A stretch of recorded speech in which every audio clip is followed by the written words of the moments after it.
We are starting the webinar. I hope I am audible to everyone.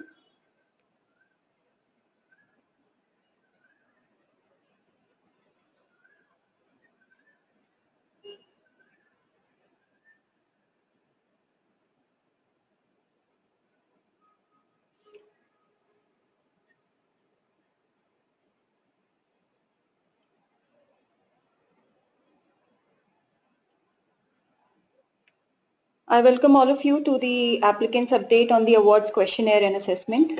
My name is Swati Pandey and I work with the awards team. I lead the work on sustainability awards and the assessors training program. The agenda of the webinar is to basically help all the applicants understand what the awards are all about, giving you a brief overview on what are the different categories, the assessment methodology. Then we will move to the assessments. What is the framework and the methodology to assessment? After that, we will have a brief overview on the online questionnaire, the various functionalities. This will be followed by question and answer session. So how we are going to do this is that we are going to spend next 40 to 50 minutes in discussing an overview on awards, assessment and online questionnaire, and this will be followed by the question and answer session in the remaining time.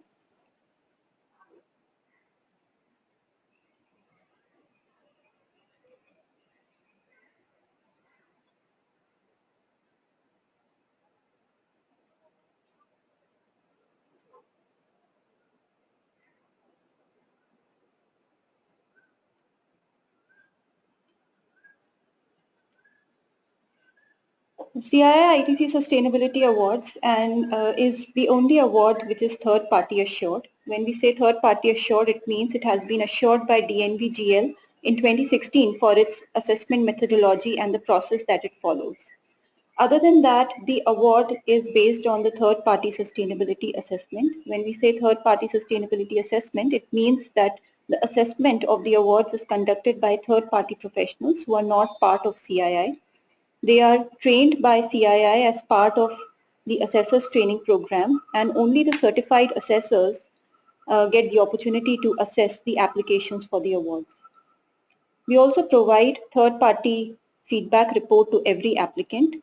This is important because every company which applies to award, irrespective of whether they have won a recognition or not, they receive a feedback report from the awards team. Companies applying in multiple categories like corporate excellence and domain excellence get different feedback report depending on the kind of award category they have applied for. The award also captures the best practices in the year-end awards yearbook, which is published at the end of every award cycle. All our awards yearbook are available on the CESD website. Basically captures the best practices that the companies in India have to demonstrate against the assessment framework that we have in place. The awards is also aspiring to become a carbon neutral award in 2017, and the exercise is going on this year on identifying the major areas of emissions and how they can be offsetted. So hopefully at the end of 2017, we will become carbon neutral award. This will be the first time in India that an award is going to become carbon neutral.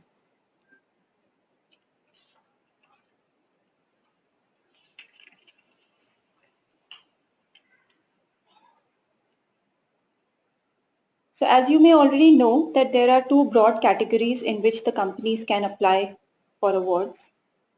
The two categories are corporate excellence and domain excellence.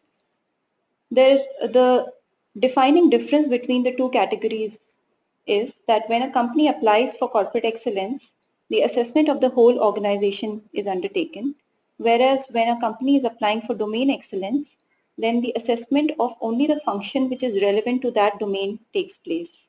When we say assessment of a relevant function or assessment of the whole organization, it basically means that in corporate excellence, we are looking at integration of sustainability across the entire organization, which starts with integration of sustainability in the business strategy of the company and then percolating down to every function and further in the organization. That is what corporate excellence award category and assessment is all about.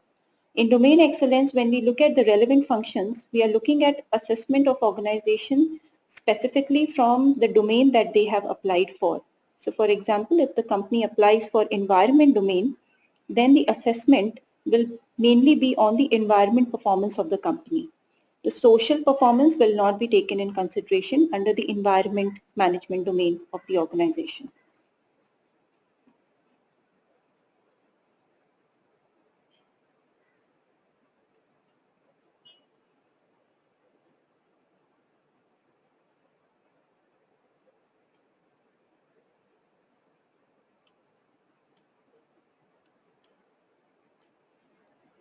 Also, to give a brief description on various recognitions that we have in place under each of the domain, each of the award categories. Corporate excellence has 3 levels of recognition, starting with Business of the Year. Business of the Year is the topmost recognition. This is followed by Outstanding Accomplishment, followed by Significant Achievement. Under Domain Excellence, there are 2 levels of recognition. The topmost is the excellence in the domain, and this is followed by significant achievement in that domain. So if you see that broadly under the 2 award categories, the recognition levels are different. Corporate excellence has 3 levels of recognition and domain has 2 levels of recognition.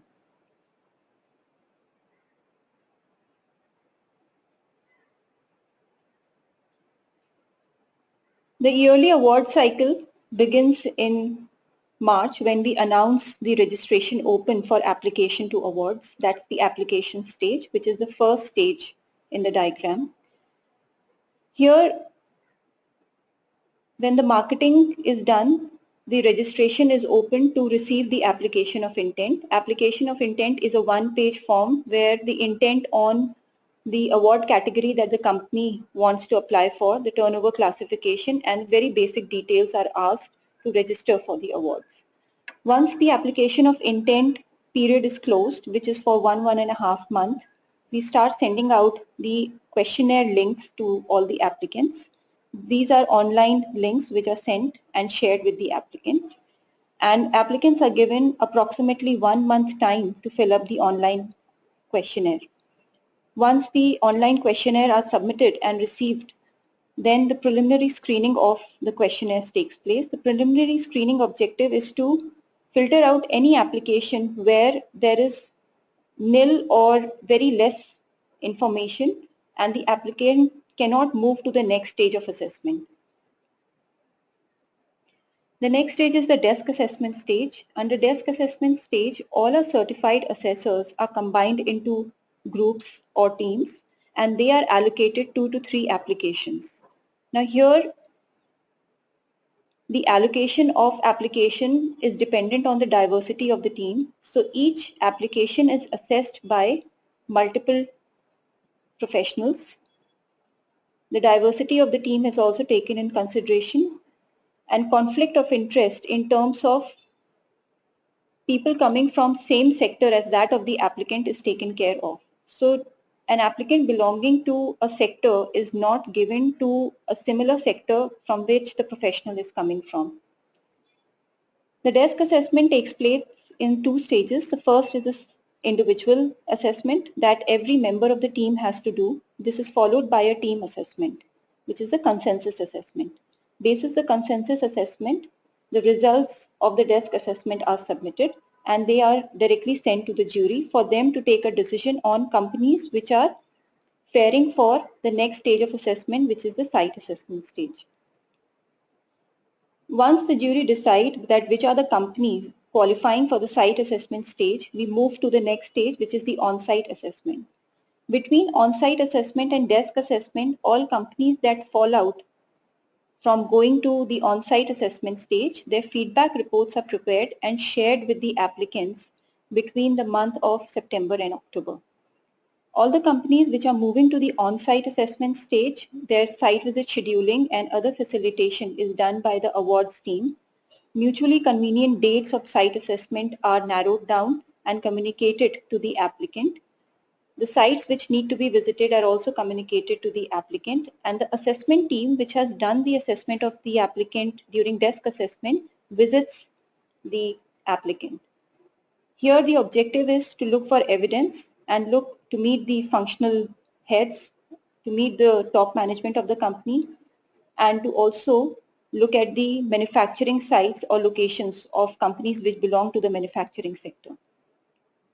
Basis the site assessment, the assessment team again revises their consensus assessment and submits it again, which then becomes the final assessment of the team for a particular application.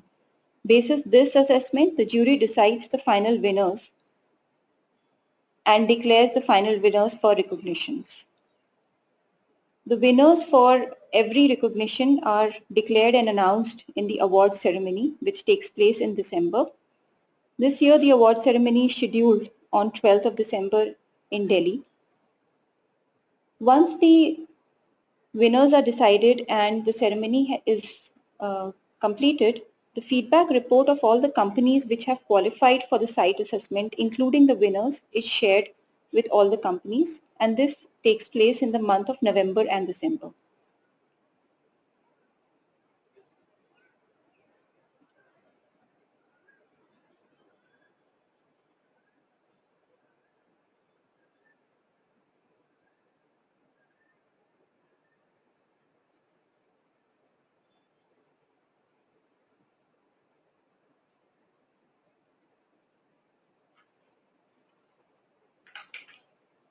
We are at a stage where we have closed the registration to the awards 2017, and we have received the interest. The application of intent that we have received is 108.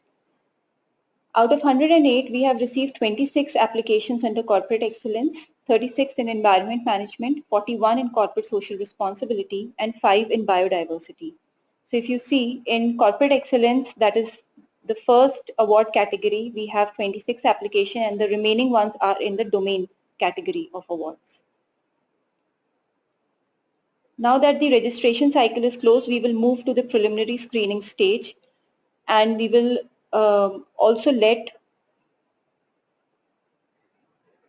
identify companies which are falling off at the preliminary screening stage and keep the applicants informed who are not going forward with the desk assessment.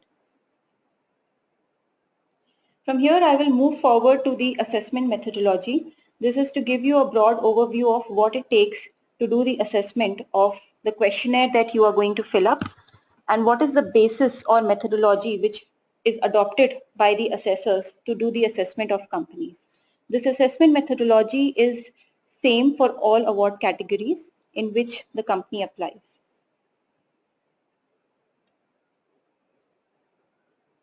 The assessment is based on Sustainable Business Excellence Framework. Sustainable Business Excellence Framework is adapted from the EFQM framework.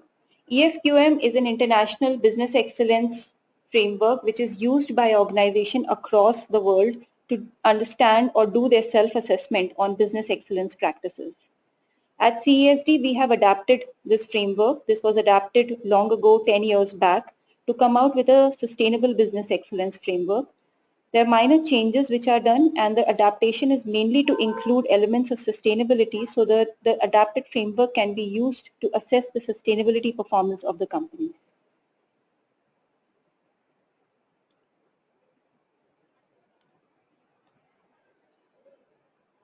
The assessment of a company is based mainly on 3 pillars of sustainable business excellence framework.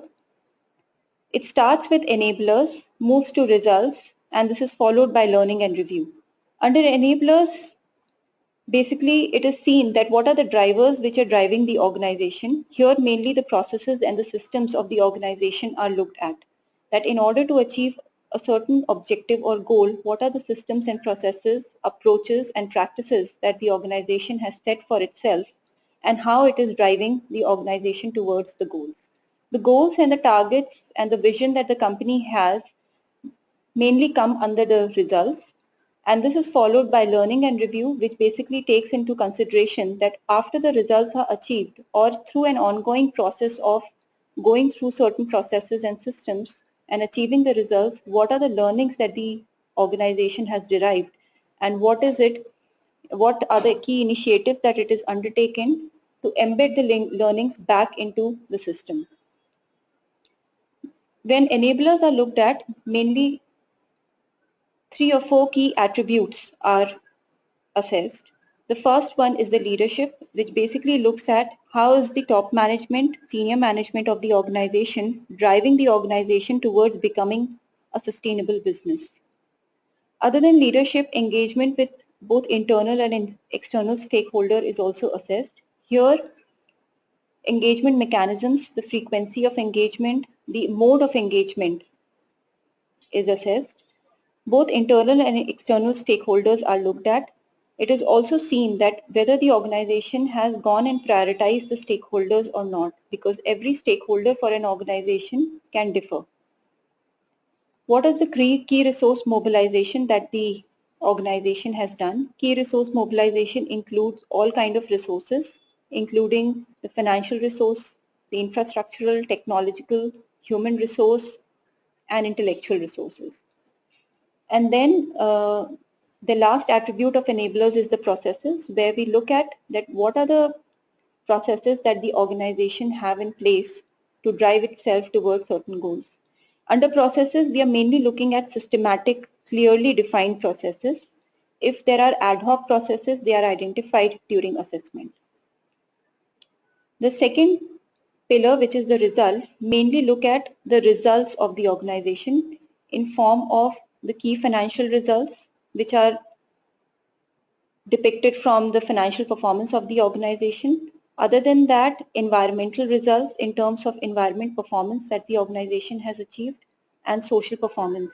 Under environment performance and social performance, we look at results, say for example, the emissions or any product innovation that the organization has done and the benefits derived out of it, the impact that the company has achieved through the CSR programs that it has in place, capacity building of suppliers or vendors that the organization has done through certain initiatives which are focused towards enhancing the knowledge of the suppliers or vendors.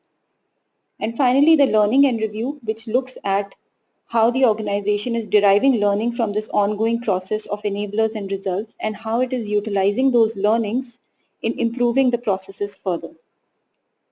So this is basically to understand, this basically gives a business excellence approach to sustainability performance assessment of the company, where the holistic view of an organization is taken in consideration. Under enablers and result, if you see, I'm continuously talking about the 7 attributes, which includes leadership, process, key resources, stakeholder engagement, internal, stakeholder engagement, external, results, learning and innovation.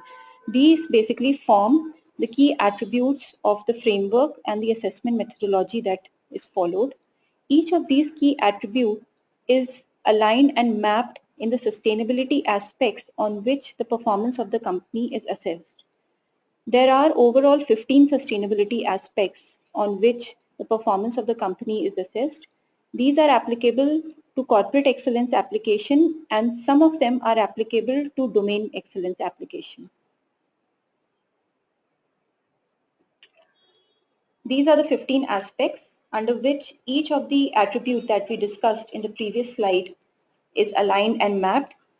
How they are mapped and aligned is through the depiction of relevant questions that we have under each of these aspects.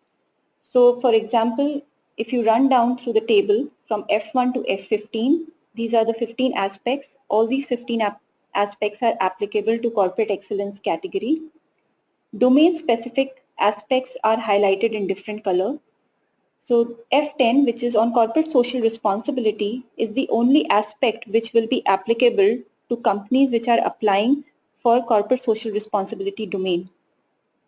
Aspects F12 and F13, which is on product responsibility and environment management, will be applicable to applications which are applying in the environment management category. And aspect F14, which is on biodiversity, will be applicable to companies which are applying in the biodiversity domain.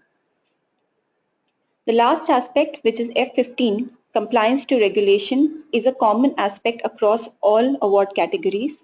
So this will continue to appear in corporate excellence and across all categories of domain excellence.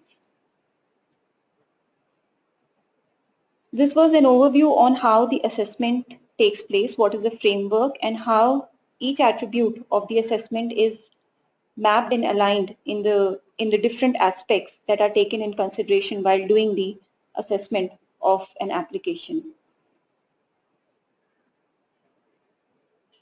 Further to this, I will now take you through the questionnaire access, and the various functionalities which you as a user and applicant can use while filling up the application form. Now in next 1 or 2 days, you will receive an email from Sustainability Awards which will give you access to the awards questionnaire. The email will be similar to what you can see here on your screen.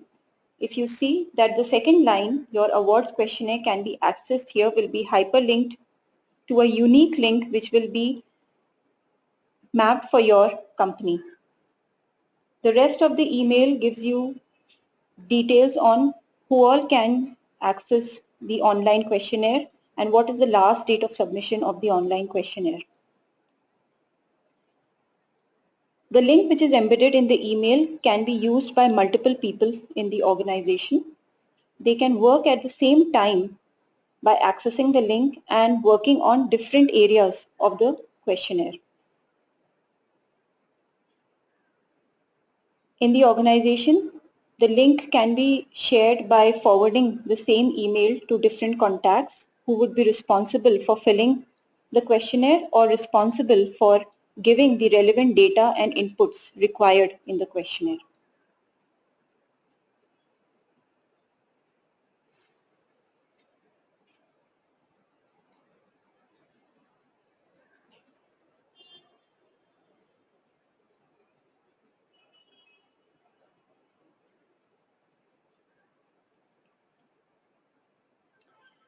When you go on the online questionnaire, when you click on the link which is embedded in the email, you will be taken to a landing page. The landing page is the instructions page.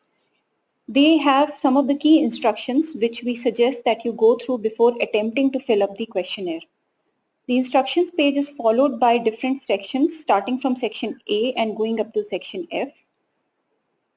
And this is followed by a page on review and submit, and the last page is on FAQs. And we will now go through each of these relevant sections which is where you will have to take necessary action to fill up the questionnaire. As I said, the first page is the instruction page. This is your landing page. There will be a set of 9 or 10 instructions. We suggest that before you attempt to fill up the questionnaire, you go through each and every instruction which is written here. It is meant for your use and for your reference while you're filling up the questionnaire. There are general guidelines which are mentioned in relation to the kind of assessment, the definition of sustainability. We are also providing a link to the guidance document which will be available in either the second or the third bullet point. It is hyperlinked. By clicking on the guidance document hyperlink, you will be taken to a PDF which will give you a readily available guidance document which will have the guidance on each and every question which is part of the questionnaire that you're going to fill up. All the companies which are repeat applicants, which means the companies which have applied in 2016 and are continuing to apply in 2017, they will receive a populated questionnaire. So their questionnaire will be auto-populated from previous year, except for some of the questions like trend questions or the question where there is a major change done at our end. There will be no auto-population for such questions if there is any change to the question. Other than that, the questionnaire also provides additional information box which is available in each and every section of the questionnaire. This can be utilized by applicants to provide any supporting information that they think can support their answers. The additional information box is not equipped for any attachments. Nowhere in the questionnaire the applicants can do any attachments because it is not required for assessment. The additional information box can only be supported with textual information. The assessment period that needs to be followed by applicants is till March 31st, 2017. In case if you follow the calendar year, please mention that in your questionnaire so that the assessors who are doing the assessment of your company are well informed before they take up the assessment.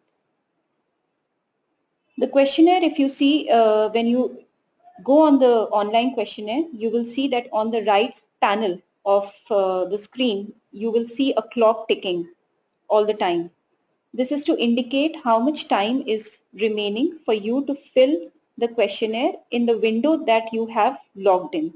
It doesn't mean that you only have 30 minutes to fill the entire questionnaire.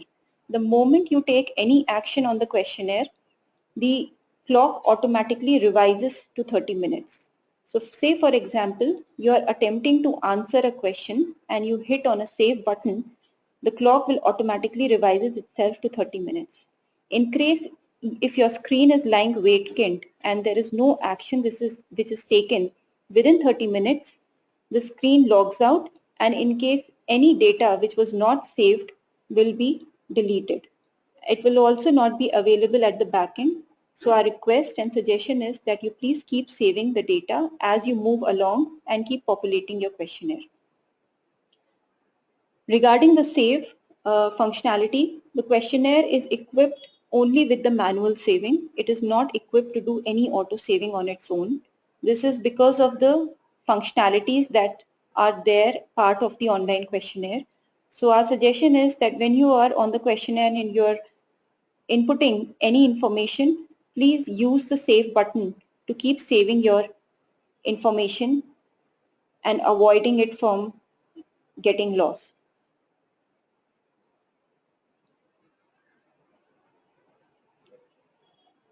Every question also has a mark for review option. Mark for review option is basically meant for applicant to facilitate answers where they may not have readily available full information to close the response against an answer. So in case if you're attempting to answer a particular question but you don't have all the information that is required, you can mark that question as mark for review.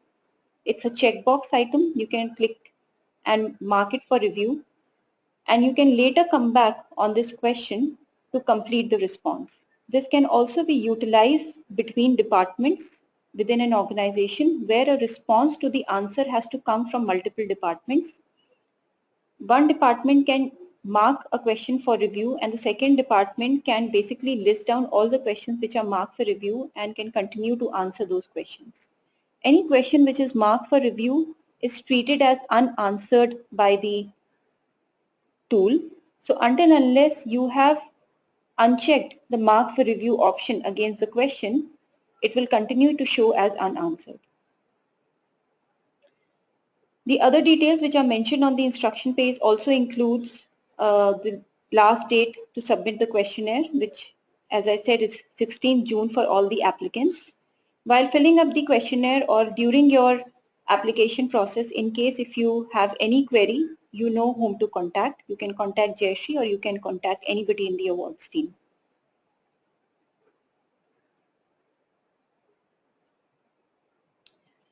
While you're on the tool, on the left panel, you will see the running list of various sections. You can move from one section to the other. The relevant sections are from section A to E. This is followed by section F. First, let us focus on sections A to E. Section A to E are context building sections. The sections basically require basic information from the company about the nature of company, the year of conceptualization, the year in which it was established, the relevant details about the product portfolio and other things. So the idea of this section is to give a broad idea to the assessors who are going to do the assessment of what the company is all about. The last section, which is section F, has all the related questions which will be assessed during assessment. Section A of section A to E is a one-pager which includes applicant registration information. Most of the data in this form you will see is auto-populated from the application of intent that you have already filled. There will be some one or two fields which will remain unfilled, which you will be required to fill with the contact details. Section B is terms and conditions and note of approval. This section basically has a link to terms and conditions, which is a running document giving you an idea of what are the terms and conditions required to fill the application, please go to the link which is provided in this section, and after you have gone through the terms and conditions, you can check on the checkbox which is in section B, and you can mention the relevant person who takes the responsibility of approving the application and providing the authenticity on the information provided in the application. Section C is a general information section. This includes questions on year of establishment, the ownership details, scope of application, the top competitors for the company, product portfolio, what is the vision, mission and values. There is a table on employee data, and there is a table which asks for major awards and recognitions that the company has won. Very important part of section C is scope of application. This needs to be filled up very carefully. This basically gives an idea to the applicant that what is the scope that it is defining for itself in terms of the application that it is writing. This is important for companies which have applied as a company and even for companies which apply as a unit. You as an organization can define that if you are identifying one unit within the scope of application, or you are identifying multiple units which can become part of the scope of application. Companies which are conglomerates can also define the businesses which are part of the application as in the scope of application. More or less, the scope of application was already filled by you when you had filled up the application of intent. Section D, which is the management description section, is basically to get an idea on what are the key business risks and opportunities that the organization is facing and will face in future, and what are the strategies that the organization has defined for itself in order to take care of these business risks and opportunities. Section E is a terminologies section. This is basically to list down all the abbreviations that have been used in your application and to give a full form against these abbreviations. So as I said, sections A to E are context building sections and are not to be scored and assessed by the assessment team.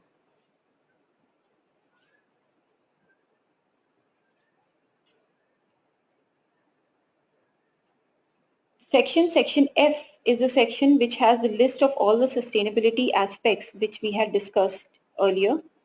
For corporate excellence, you will see the list running to 15 aspects. For domain excellence, the list will show the relevant aspect which is relevant for the domain that the company has applied for.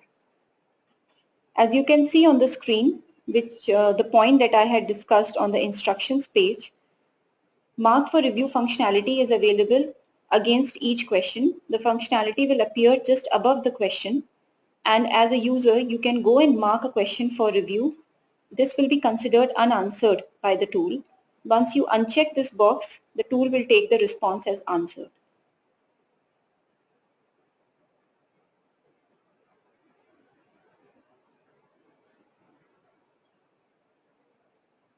Every question that is there in the questionnaire is divided into various types of question, which I will discuss later. But every question has an option of not applicable answer option. So any question that the applicant thinks is not applicable to them because of certain reasons, they can click on the answer option of not applicable and provide a justification of why the particular question is not applicable to them, to the company.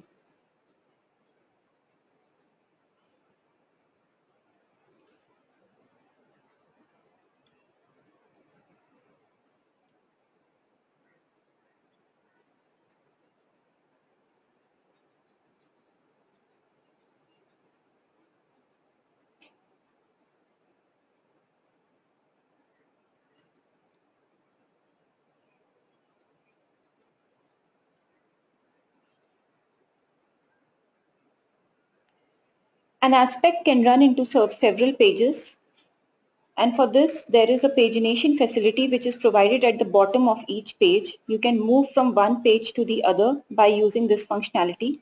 You can also utilize the previous and next button which are appearing at the right bottom of each page to move to the immediate next page. Every aspect will also have an additional information box which will again appear at the bottom right of the screen. It will be a blue box. When you click on that, a pop-up box will open where you can provide supporting answers to any question that the applicant may deem fit.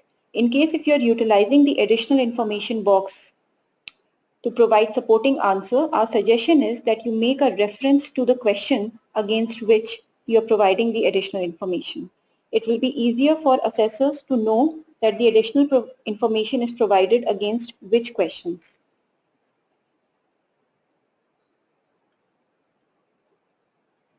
The types of question that you will see in the questionnaire will be objective.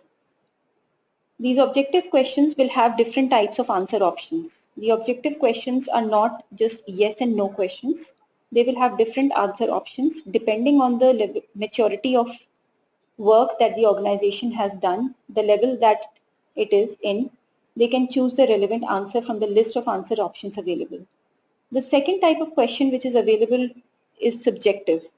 Subjective questions are basically two types. One is a descriptive question where the applicant can write textual answers, and the second are trend questions. The trend questions are basically in table forms.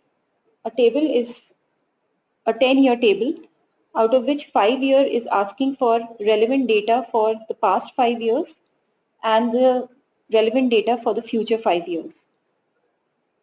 Against some of the trend question, there is also the facility that has been provided to the applicant to explain the trends. Here the applicant has a choice of explaining the trends, especially those trends where there are highs, peaks and lows, and the applicant can provide justification against this kind of trend. This will again prepare the assessors better to do the assessment of any erratic or any fluctuating trend that appears against such questions. The third type of questions are a mix of objective and subjective, which will have the objective, which the question will be divided into two parts. One part will be relevant with the objective nature of the question with the running list of answer options, and the second part will be subjective. And the third type of questions are benchmark questions, where we are asking for information against relevant indicators, asking for benchmarks, the source of benchmarks, and the companies against which the company has benchmarked itself. Here again, these benchmarks are to build the context and to help assessors do a better assessment. The benchmark information provided by the company is not going to be scored or assessed. It is only going to give us supporting information for the rest of the assessments that the assessors are going to do.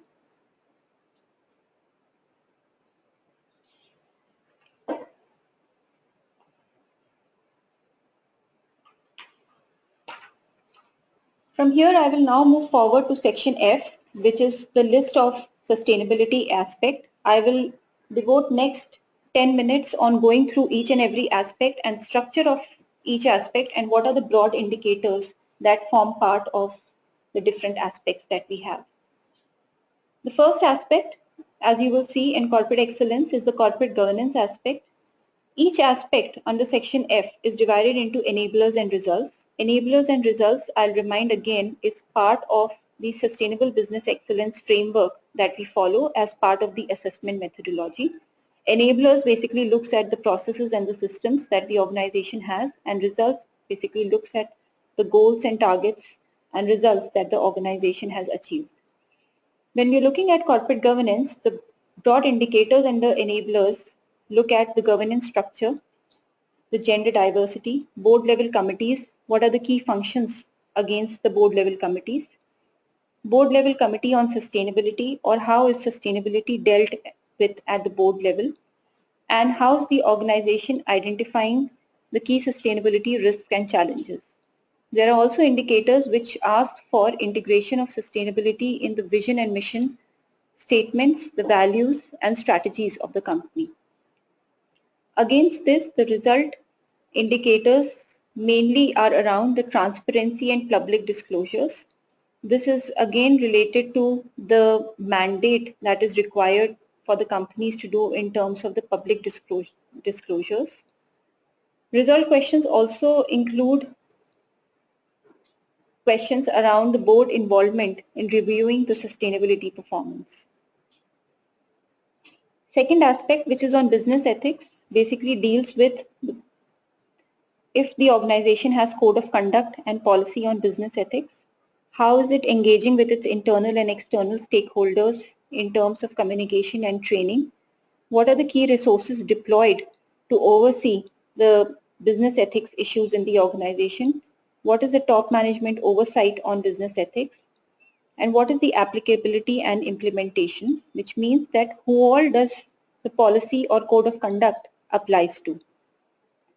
Under results, we look for any non-compliances that have reported on key issues of business ethics or code of conduct. What were the cases reported in terms of numbers? What were the actions taken by the company against these non-compliances? And what is the review mechanism that the company has in place against business ethics? The third aspect is on risk management. Risk management mainly deals with the policies and the processes that the company has in place to identify, assess, and respond to risk. When we are looking at identification and assessment, the indicators basically ask for key risks that the company has identified, and these risks can further be divided into strategic, operational, environmental, social, financial risks.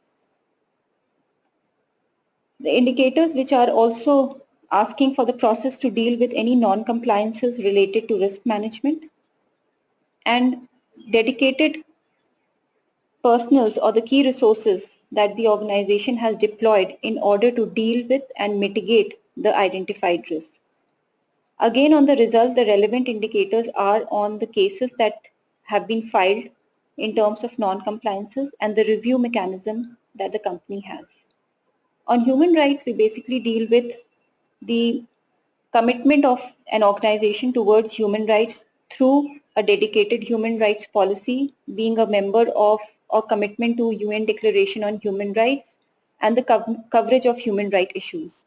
Coverage of human rights issues give a list of issues which the company can look at and identify that which are the human rights issues that it is looking into. Some of these include child labor, right of freedom of association, discrimination, etc.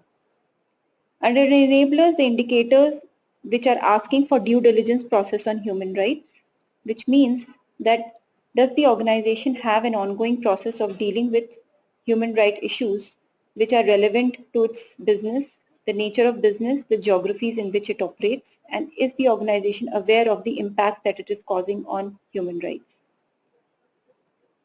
The relevant result questions are on percentage of women in workforce, percentage of differently abled people in the workforce, the number of cases of non-compliance or issues raised on human rights, and evaluation and review.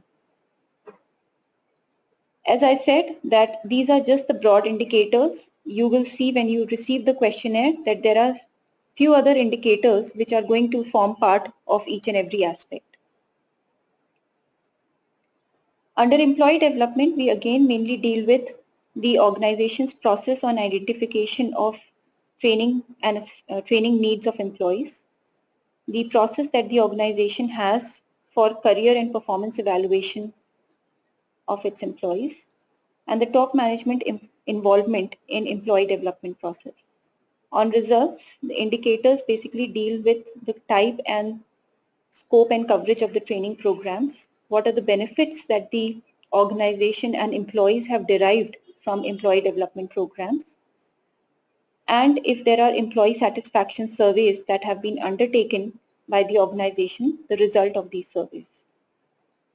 On stakeholder engagement, which is another aspect, there are indicators dealing with the process for identification and selection of stakeholders, the mechanism frequency of engagement, the evaluation of engagement process, the engagement of the organization with vulnerable and disadvantaged groups. On the results side, there are indicators which basically identify the benefits that the organization has achieved in doing a stakeholder engagement with its prioritized stakeholders, the frequency of stakeholder engagement. There are indicators on stakeholder perception analysis, if at all the organization has undertaken that, and what are the outcomes and measures and targets that the organization has set itself for stakeholder perception analysis. Transparency aspect mainly deals with the disclosure and the mechanism that the company has in place for disclosing its sustainability performance. It mainly deals with the reporting mechanism that the company has in place. If at all the company is doing the materiality analysis, then the process of materiality analysis and the assurance of sustainability report, whether it is internally assured or externally third-party assured. On the results, indicators mainly deal with the key material issues which the company has identified, a listing of those key material issues, and feedback that the organization has got through its transparency and disclosure practices, and what are the improvements or initiatives that the company has undertaken basis the feedback received. The next aspect is on financial performance, which basically has some key indicators which deal with or basically give an overview of the financial performance of the company. These key indicators have been taken out from the profit and loss and balance sheet of the company, and they mainly are on turnover, the net profit of the company, cash and cash equivalents, inventories, and net receivables. You will also see a list of ratios that are being asked. They run into 7 or 8 ratios. Again, these are related to profit margin, the working capital ratio, debt equity ratio, inventory turnover ratio, and etc. If a unit company has applied, a unit can go and provide the relevant information on financial performance which is specific to the unit and not the whole organization. Some of the parameters under financial performance like EPS or debt equity will not be applicable to unit, and hence they will not appear in the unit application form.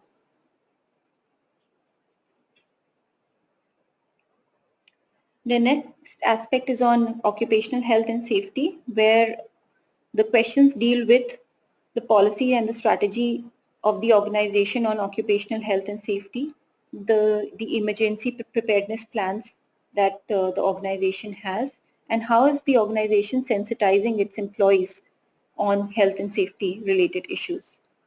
Related result questions are on occupational health and safety indicators like injury frequency rate, occupational illness frequency rate, near misses, fatality, etc. Related review question is also part of the result questions. Environment management basically looks at the environment performance, and it starts with first understanding what are the policies and management system that the company has in order to drive itself towards a better environment performance. How is the organization identifying the relevant environment risk? Is the organization committed to sustainable sourcing or not? And the related result indicators are on Scope 1, Scope 2, Scope 3 emissions, the NOx, SOx, VOC emissions, water consumption of the organization, energy consumption, the kind of waste that the organization is generating, what are the waste handling practices, etc. There are also questions related with the mechanism that the organization has in place to deal with the non-compliances. What are the kind of complaints that have come and what are the monetary fines that the organization has paid against these complaints. Supply chain mainly deals with the supply chain vendor, distributor, retailers of the company. As the word goes supply chain, it is not restricted only to the suppliers of the organization. It can extend to the other value chain partners of the organization as well. Here again, the idea is to see that what is the commitment of an organization towards its value chain partners, what are the initiatives that the organization has in place to engage with its suppliers on sustainability. So relevant indicators here basically look at the policy that the organization has to engage with its suppliers, whether relevant issues of sustainability are included in the policy or not, what is the risk analysis that the organization has done in terms of the ESG risk, what are the capacity building programs that the organization has for its value chain partners on sustainability. The relevant result questions deal with the performance against the sustainability goals that the organization has set, the number of capacity building programs, audits of supplier side, and these audits are mainly about the environmental and social audits if at all the organization has undertaken for its suppliers. On CSR, we are mainly looking at the policy that the company has to look at the social performance, the channels through which the organization is looking at the intervention areas. These channels can be through NGO or foundations or through any other channel. What is the process that the organization has to identify the CSR activities? And how is the organization maintaining the long-term sustainability of CSR projects, which basically means that if at all the organization has prepared the project in such a manner that it is self-sustainable. The result-related indicators in CSR mainly look at if the organization has gone ahead and looked at the impact that the CSR projects has created, not just the impact, outcomes, impacts, and the social value that the project has created. Also, there are indicators which ask for the details on the investment that the company has made in the various intervention areas.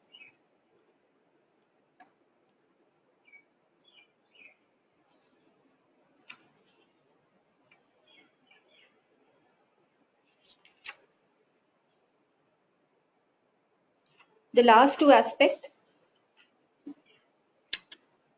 biodiversity, mainly look at the biodiversity impact that the organization has. This is different from environment management. Some of it may overlap with environment management, but biodiversity mainly look at a macro level impact that the organization has. Environment management mainly look at the immediate environment impact that the organization has caused to its operations. Under biodiversity, the assessment and the indicators mainly deal with the policy and the long-term plan that the company has in place for biodiversity. What is the engagement mechanism with various relevant stakeholders on biodiversity? And if at all the organization is looking at suppliers' impact, its own suppliers' impact on biodiversity. On the result side of biodiversity, the relevant indicators are on the kind of impact that the organization has on the biodiversity, and whether the organization has done an evaluation of these impacts or not. What are the mechanisms to deal with the impacts? The last aspect, which is on product responsibility, basically deals with the commitment of an organization towards sustainable products. This aspect also deals with the life cycle analysis, which is core to product responsibility. There are questions which ask whether the organization is doing life cycle analysis or not.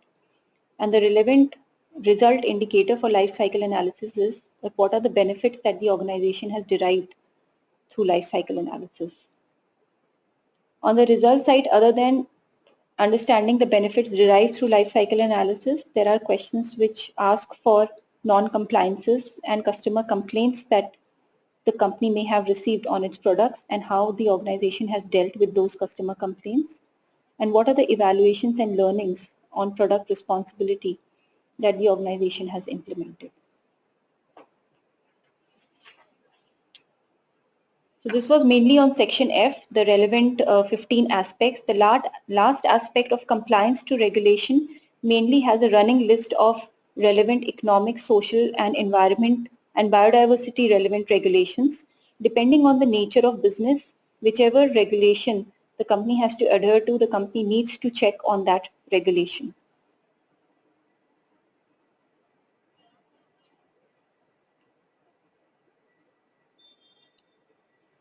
The next page for applicants is review and submit. Now this page is basically meant for facilitating the work of applicant. This gives a summary of each section which is part of the questionnaire. If you see on the screen, on the right hand side of your screen, you can see which are the sections which are incomplete. Any incomplete section needs attention and need to be completed. Each of these sections are hyperlinked. So if you click on the incomplete word, it will basically takes you back to the section which needs attention. Aspect level status summary further is divided into the list of 15 aspects which are there.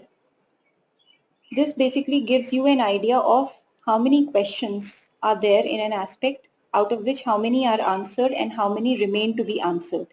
If any questions which are marked for review have not been unchecked, their number will appear under the review questions panel. Here again, you can click on the number which is appearing under unanswered.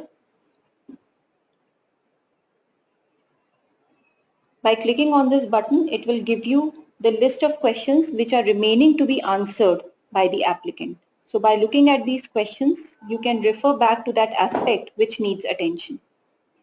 When you look at the review question panel, that again gives you the list of questions which have been marked for review. When you click on this number, it again gives you the list of questions which have been marked for review. These questions are hyperlinked. So when you click on each of these questions, you will be taken back to the question where the response can be given or the question can be unchecked from mark for review.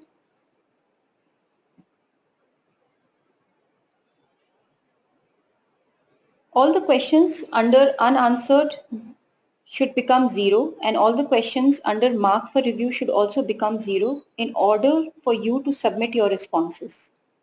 Before you make a submission to your application, we suggest that you utilize the preview button which is available under the bottom of the table in review and submit page to preview the application that you have filled up, because once you have submitted the responses, your responses cannot be changed or edited. We'll again suggest that you please go through the list of FAQs which is available for your reference in case if you have any query and the answer of your query may be listed in the FAQs. The last date for submission of the questionnaire is 16 June. This is applicable for all award categories, both corporate excellence and domain excellences. Here again, a reminder, the submit response button will only appear for you to submit once all the questions have become 0 in terms of remaining unanswered and all the questions under mark for review have also become 0. Only after that, the submit response button will be enabled for you to submit your application.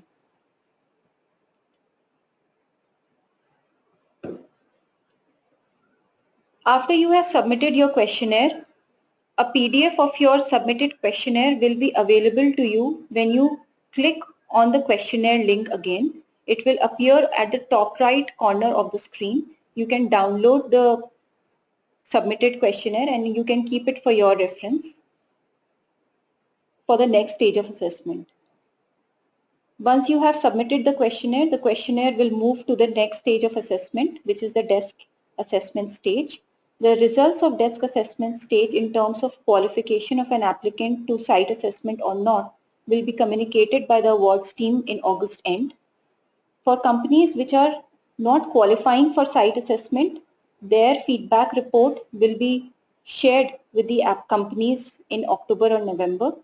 And companies which are qualifying for site assessment, their scheduling of site assessment and other facilitation work will start in August end, and basis the mutually convenient date, their site assessment will be conducted. Site assessments are going to take place from September to October. All the companies which qualify for site assessment, their feedback report will be shared with them in November and December.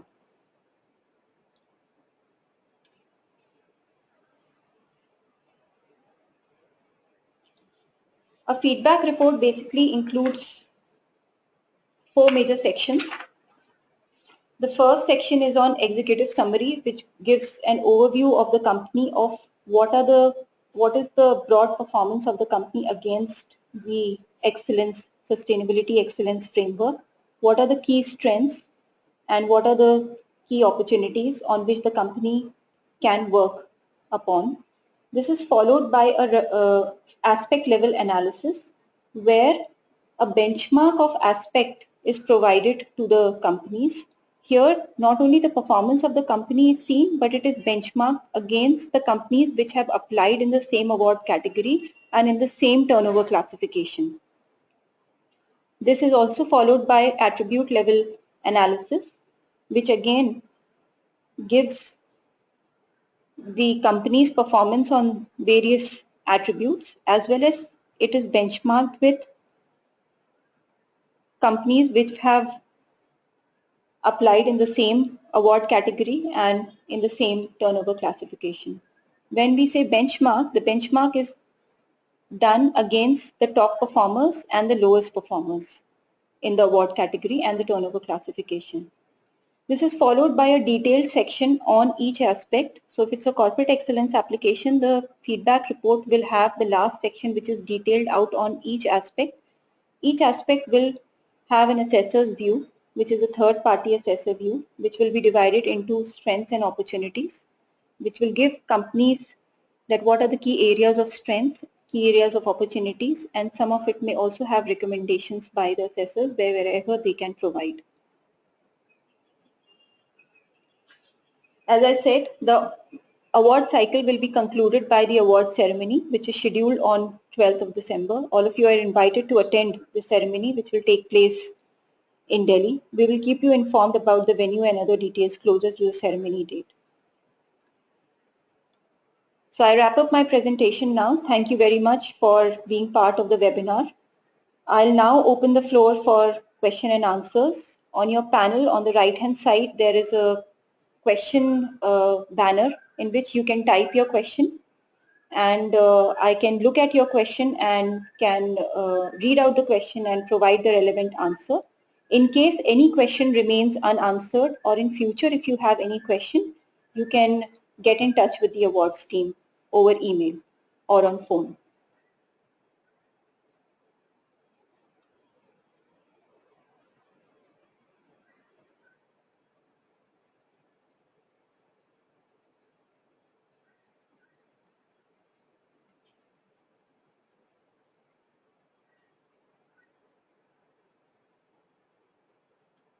We'll be sharing the presentation with you by next week. The recorded link of this webinar will also be shared with all the registered members.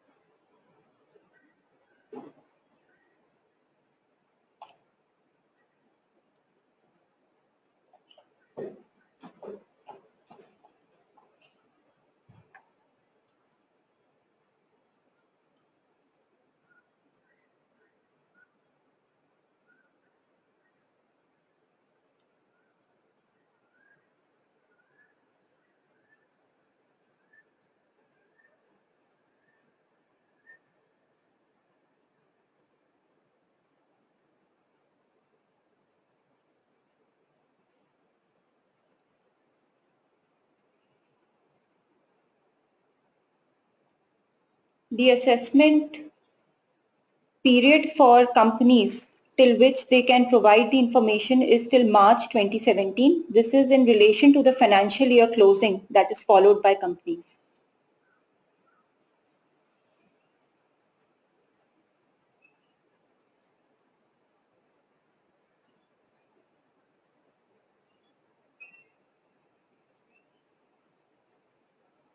The auto-populate facility basically is meant for repeat applicants. This is This is to help companies which had applied in 2016. So if they are applying in same category this year, they become repeat applicants, and the questionnaire from last year that they had filled up will get auto-populated this year. So when they are going to receive the link this year, questionnaire link, the questions which are same from last year to this year the response that the company had given will get auto-populated for the companies. If the company wants to change that response this year, alter that response or edit that response, it can very well do that.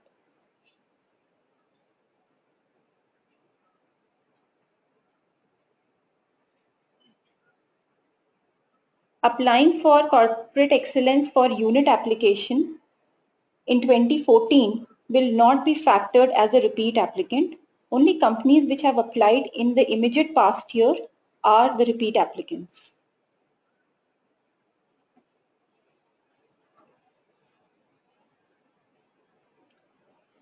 We will share the questionnaire link in next 1 or 2 days.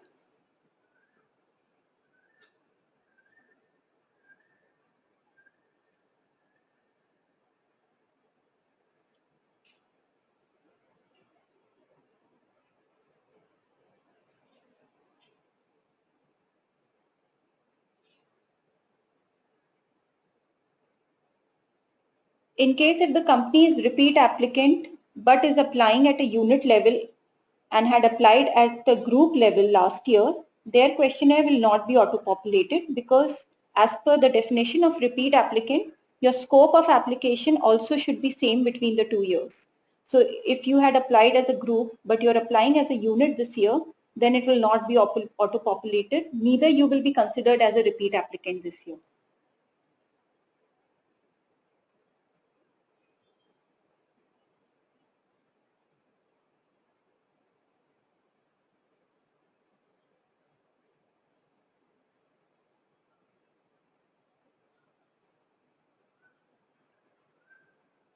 In case any question is not applicable to a company because of the nature of business or because of the whether the company is listed or private, then the applicant has a choice of selecting not applicable and providing the relevant reasons for it. So for example, if any of the financial disclosures that are there in the financial performance sections are not applicable to the applicant because it is a private limited company, then against those disclosures, the company can make a choice of not applicable.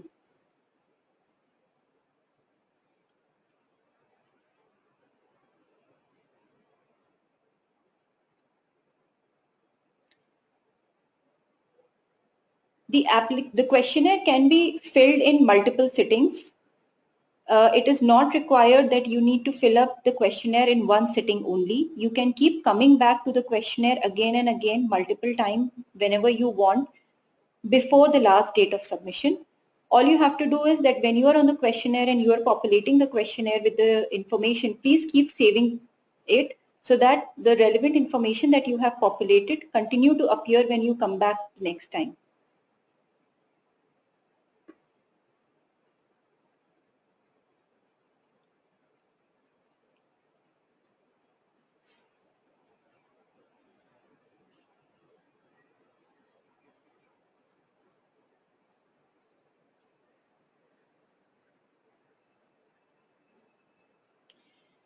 For a company to qualify for awards, it needs to be in operation for at least 5 years.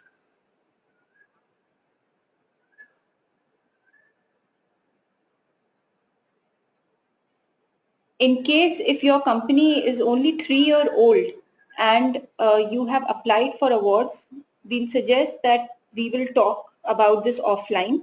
But as per the award eligibility, the unit or a company should be in operation at least for past 5 years. Without that, you may get penalized in case if you only provide data for 3 years.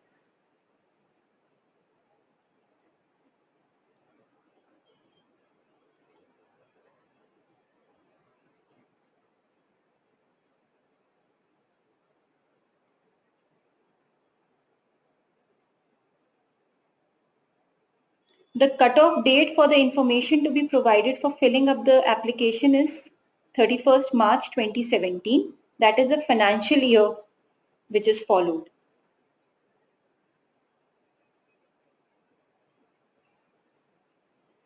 You are allowed to cut paste information from Word to the questionnaire. That's not a problem. All you have to see is that the relevant information against the question is filled.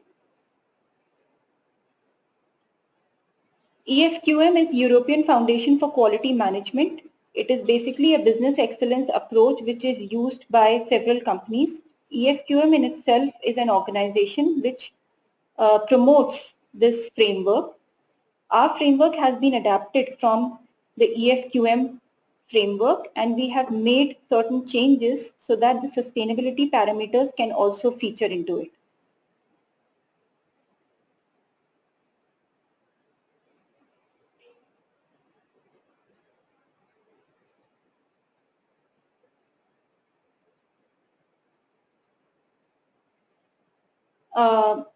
Regarding Scope 1, Scope 2 and Scope 3 emissions in environment management sections, Scope 1, Scope 2, Scope 3, Scope 1 basically means the emissions that the organization is causing because of its own production.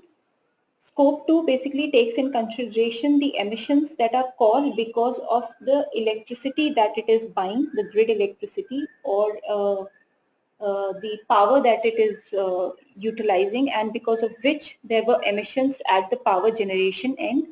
And Scope 3 basically means any emissions which are incurred in transportation of material or people in terms of running the operations of the company.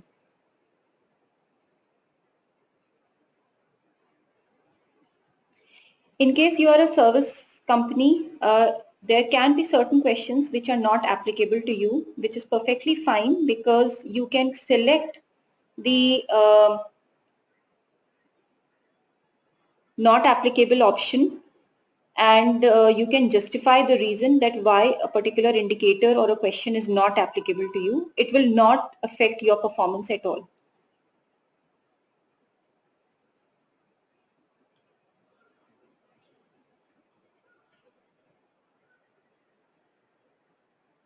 The assessment approach is going to be different for service companies. So if any indicator is not applicable to service company, please provide a proper justification so that the assessors can take a look at it. And the same, they can also, they are also going to do the assessment in terms of not just a company being a service company, but even if a company is belonging to a different sector, the assessment basically differs for company to company and similarly for sector to sector.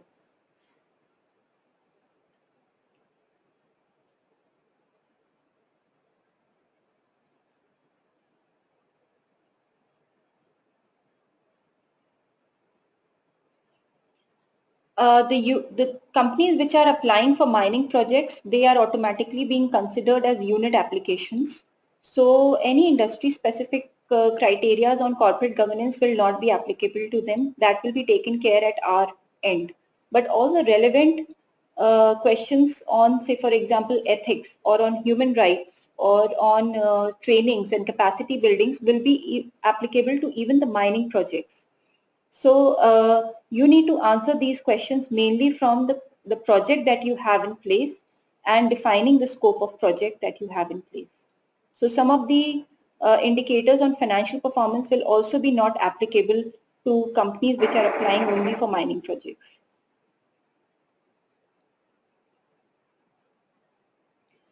Different people can log into the questionnaire at the same time. It's not a problem. Multiple people can log in and can also work at the questionnaire at the same time.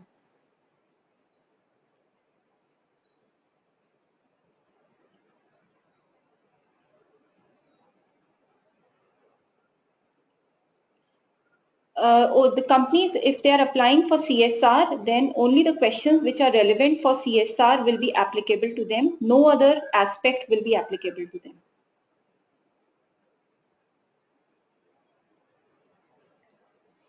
Five-year period is applicable to against all award categories, be it corporate excellence or domain excellence. 5-year period will be taken in consideration for result relevant questions where we are asking for, say for example, the trainings that the company has done, the amount of trainings or the capacity building program that the company has in place for last 5 years, what is the target for next 5 years, then emission figures that it has for last 5 years, water consumption figures that it has for last 5 years, what is the target for next 5 years. So all these result related questions will have a 5-year period, past 5 year and past future year. So it will be applicable for corporate excellence as well as for domain excellence.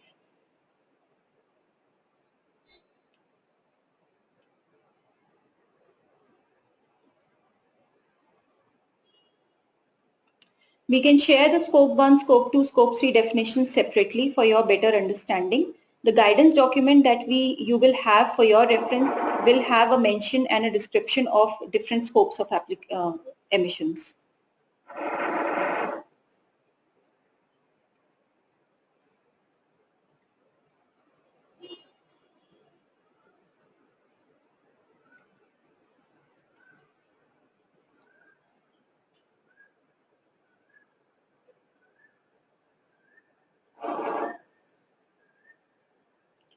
I'll request Mr. Mandal that I can take your questions offline. One is that I am unable to understand the question. I can look at specifically your company and I can take the questions offline.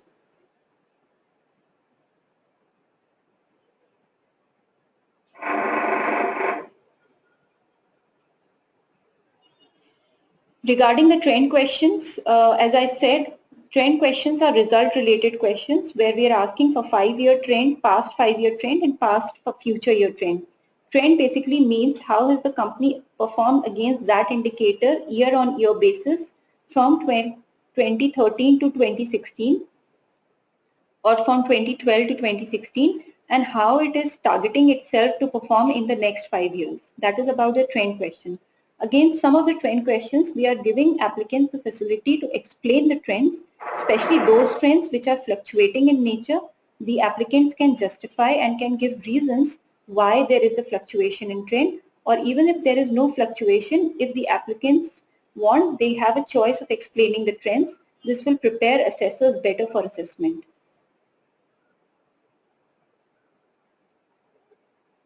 In case if your 2016-17 results are under approval, you can still give the unaudited or unapproved results if you want to. The audited results, especially relevant to the financial performance, can be provided to the assessors when they come for site assessment and in case if your company qualifies for site assessment.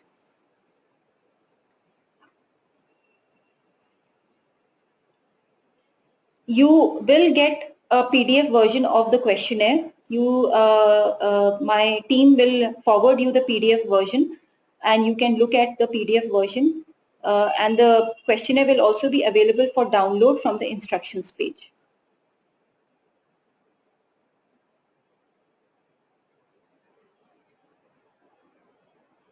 Last date of submission of answers is 16th June.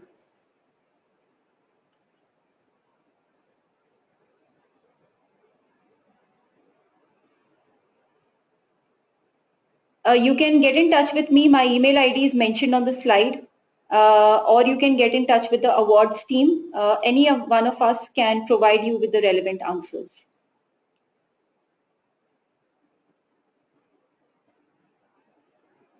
In case if you don't have a benchmark information, you can leave it blank or you can say no information available. As I said, benchmark information is only required to build the context for assessors. It is not mandatory for applicants to provide this. We still suggest that you please try and take out the benchmarks because this will get your assessment better.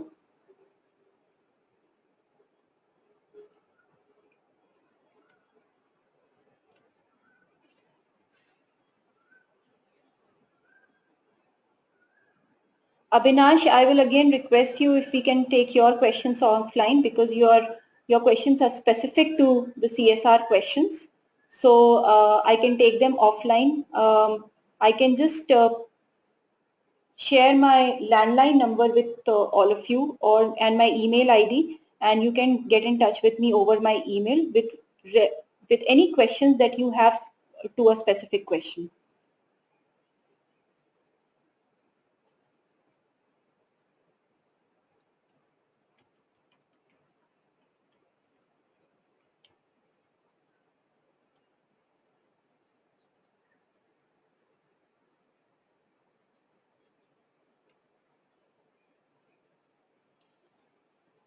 Thank you very much. I'll close the presentation here.